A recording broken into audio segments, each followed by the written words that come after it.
అందరికీ నమస్కారం. ఓం శ్రీ మాత్రే నమః. మేషరాశి వారికి జూన్ నెల జాతక ఫలితాలు. అశ్విని నక్షత్రం 1, 2, 3, 4 పాదాలు, భరణి నక్షత్రం 1, 2, 3, 4 పాదాలు, కృతికా నక్షత్రం 1వ పాదం, మొత్తం 9 పాదాలు కలిసి మేషరాశి అగును. శ్రీ విశ్వావసు నామ సంవత్సరం 2025 మేషరాశి వారికి ఆదాయం 2, వ్యయం 14, రాజపూజ్యం 5, అవమానం 7. మేషరాశి వారి స్వభావం. మేషరాశి వారు కార్యనిర్వహణలో మంచి నేర్పులగుటయే కాక మంచి కీర్తిని కూడా గడిస్తారు. వీరికి మనోబలవం, చొరువ, ఉత్సాహం, పట్టుదల, ఉన్నత ఆశయాలు మెండుగా ఉన్నాయి. వీరు వ్యాపార సంస్థ యందు, రాజకీయాల యందు, సంఘ సేవల యందు మంచి కీర్తిని గడిస్తారు. వీరు స్వాతంత్ర ప్రియులు అయిన కారణం చేత ఒకరి చెప్పు చేతల్లో మెలగడానికి అస్సలు ఇష్టపడరు. వీరు ఏది తలపెట్టినా దానిని ఆచరణలో పెట్టే వరకు నిద్రపోరు. మీరు దాపరికాలు లేక మనసులోని విషయాలను బహిరంగపరచుట వల్ల శత్రుబాధలు కూడా అధికంగా ఉంటాయి. ఎంతటి వారినైనా విమర్శించుటకు వెనుకాడరు.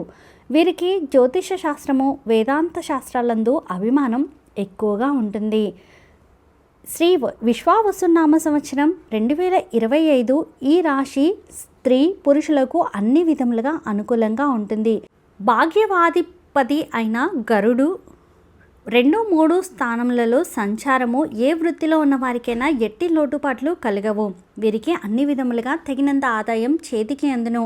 వ్యవహారాలు చేయవారికి జయం. చేయు కార్యాలందు మంచి నైపుణ్యంతో ఇతరులను తమ వశం చేసుకుంటారు. మీ శక్తి సామర్థ్యములను ఇతరులు గుర్తించుటచే గౌరవ లాభములు, జీవన లాభములు కలుగును. పైకి ఎంత ధైర్యం ఉన్ననో లోపల అధైర్యం పెరిగితనం కలుగుచుండును. ముందుగా కొంత అసంతృప్తిగా ఉన్నను, తదుపరి కొంత మేలు జరుగును. సంఘంలో గౌరవాదులు, పెద్దవారితో పరిచయాలు, గృహంలో శుభకార్యములు. రాహు కూడా మంచి స్థితిలో ఉన్నందున గత సంవత్సరం కంటే మెరుగైన ఫలితాలు పొందగలరు. ఆరోగ్యం బాగుంటుంది. జీవిత భాగస్వామితో ఆనందం లభించి మంచి అన్యోన్యతతో జీవిస్తారు.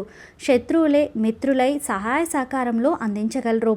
గతంలో నిలిచిపోయిన శుభకార్యములు తప్పక జరుగును. స్థిరాస్తి వృద్ధి జరుగును. శని ప్రభావం వలన భూసంపద వ్యవహారములందు అధిక లాభములు, జీవన స్థాయి పెరుగును.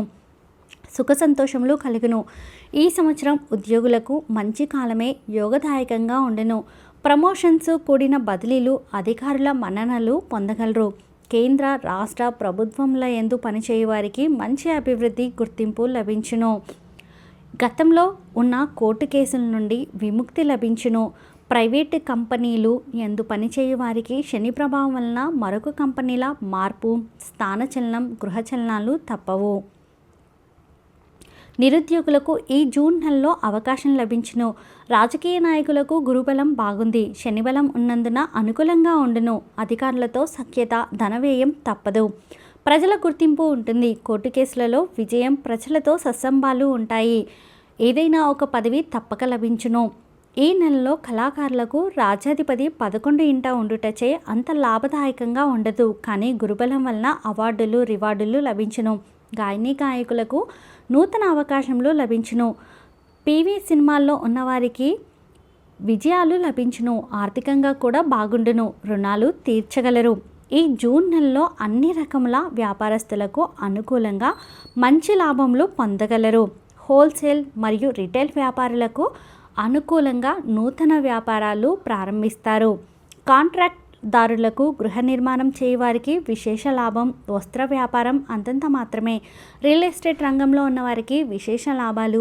షేర్ మార్కెట్లో ఉన్నవారికి చరిత్ర నిల్వ చేయువారికి చాలా బాగుంటుంది. బంగారం, వెండి వ్యాపారులకు స్వల్పంగా నష్టం తప్పదు. ఈ నెలలో విద్యార్థులకు గురుబలం బాగుండుటచే జ్ఞాపక శక్తి పెరుగును. పరీక్షలలో మంచి మార్కులతో ఉత్తీర్ణత.